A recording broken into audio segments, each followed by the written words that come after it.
Take-Two, I mean, some of their studios, or some of the studios underneath them do sort of announce stuff at E3 pretty regularly. Some of them don't. So you're talking about 2K, you're talking about Rockstar, you're talking about Firaxis. So let's, I guess, talk about one of the main sort of rumors we're seeing at the moment, which is Red Dead Redemption, a remastered version of that. Eddie, where are these rumors coming from? Well, that was one of my favorite games of the last gen.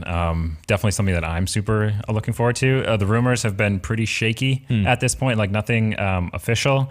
In addition to the remastered rumors, there's rumors of Red Dead Redemption 2 that could tie into Mafia 3 with its New Orleans setting, even though it's poised to be a prequel, according to the reports.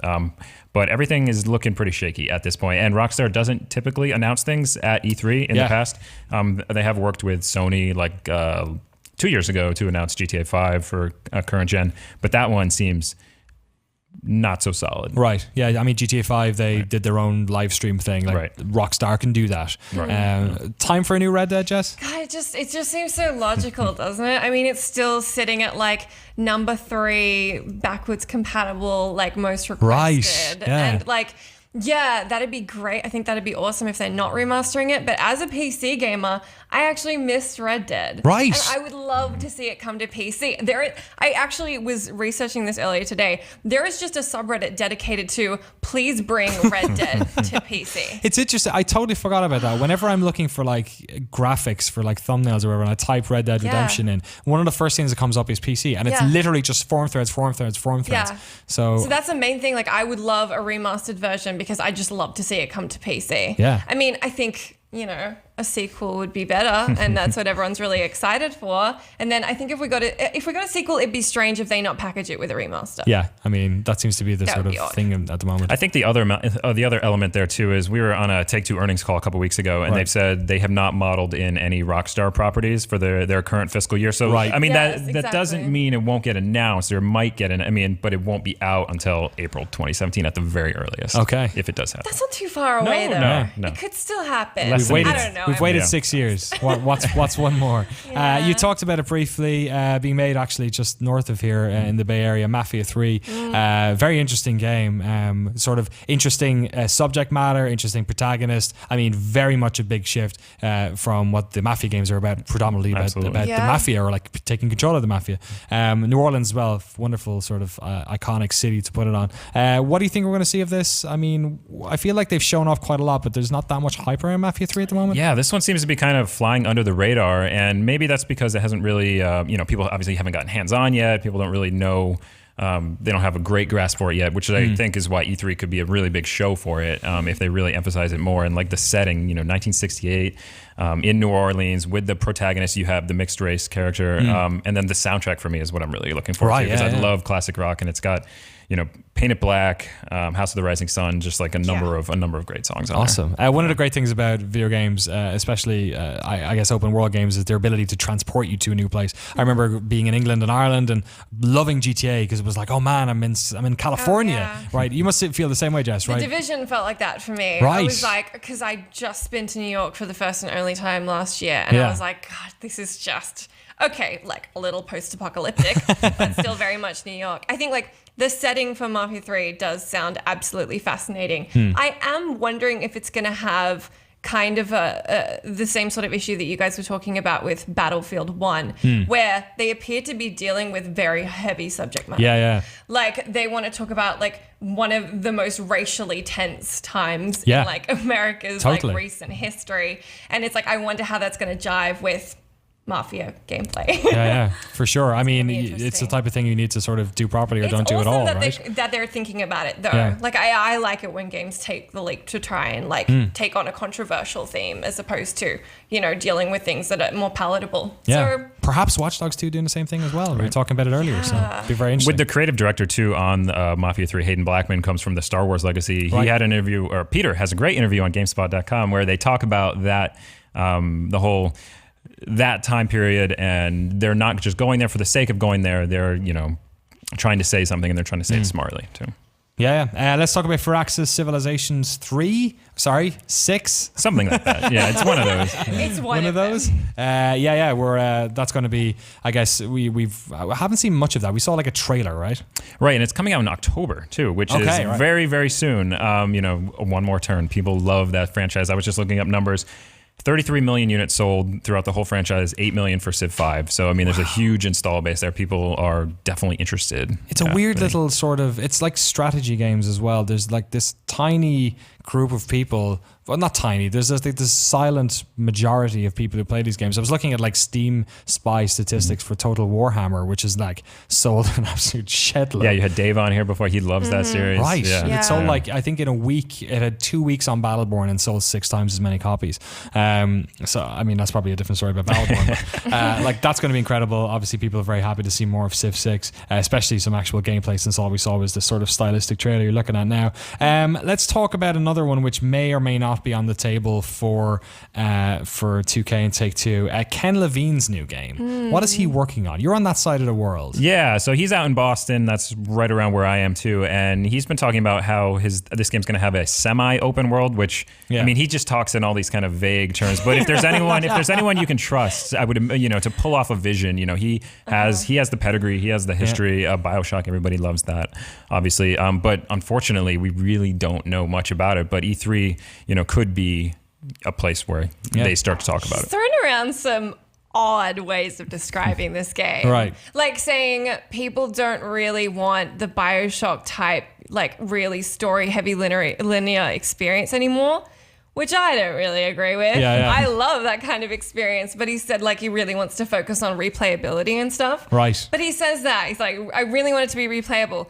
but we still need to really make a story game, and we really care about story. Yeah, and it's also open world. And it's also open world. And he's called it like, it's like, we're going to have narrative puzzle pieces so you can work them together in different ways. So then it's like, is that making choices, or is that I don't know.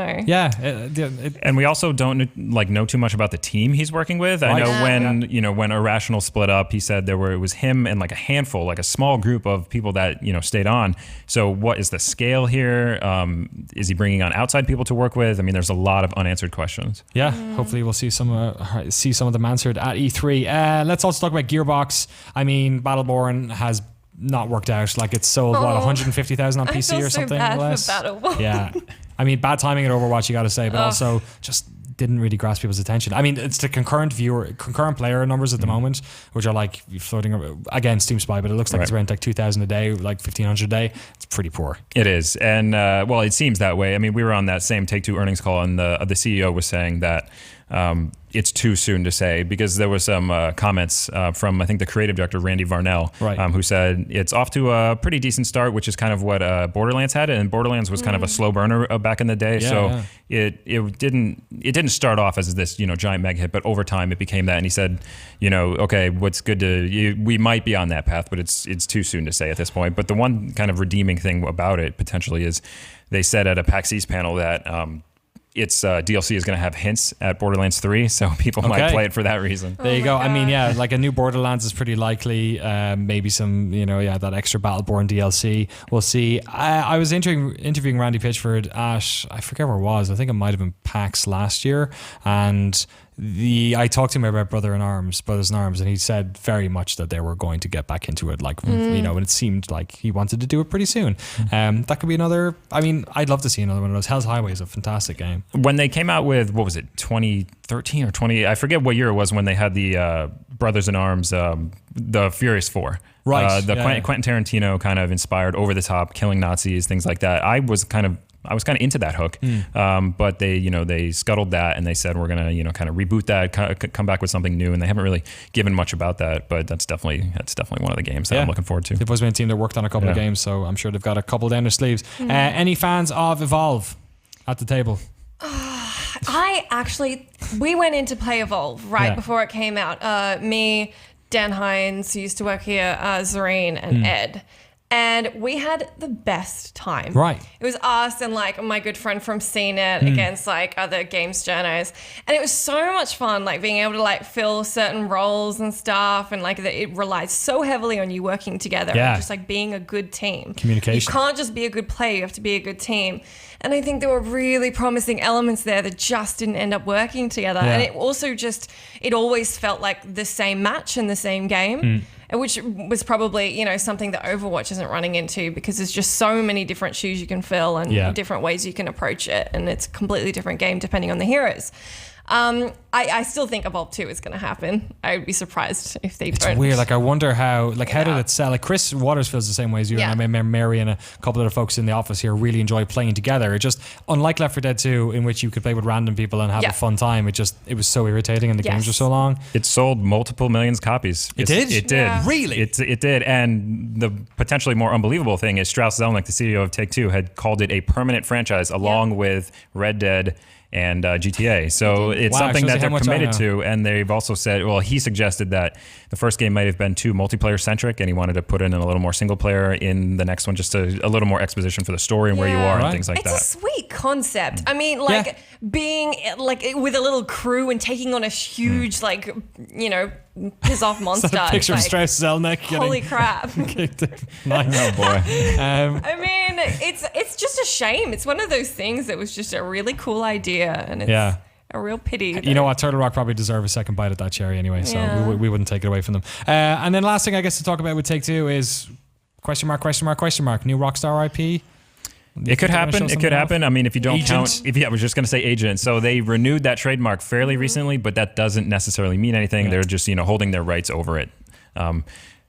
Which doesn't cost them any money. Right. And it creates another news cycle around it. Exactly. Good for you guys. Very true. I think people are just going to be mad bummed if they don't see Red Dead. Everyone just wants to see Red Dead. Too quick for a new GTA at this stage. They've said they're working on, Rockstar has multiple unannounced new IP in development, and they haven't even teased out anything about that. I mean, Rockstar is usually very, very tight-lipped about those kind of things, and they make their own announcements. And E3 is not typically the stage for Rockstar, but I mean, anything's possible. New Warriors. New Bully. A new Bully would be great. Right? A new Bully would be excellent. Set in a New England boarding school, so I can relate. I didn't go to boarding school, but I grew up in New England. Yeah. That'd be good stuff. There you go. That's all that Take-Two and its very many subsidiaries have maybe up their sleeves. Let us know what you think they're going to announce and what you'd like to see in the comments below, and hit that subscribe button for more of our hot rumors.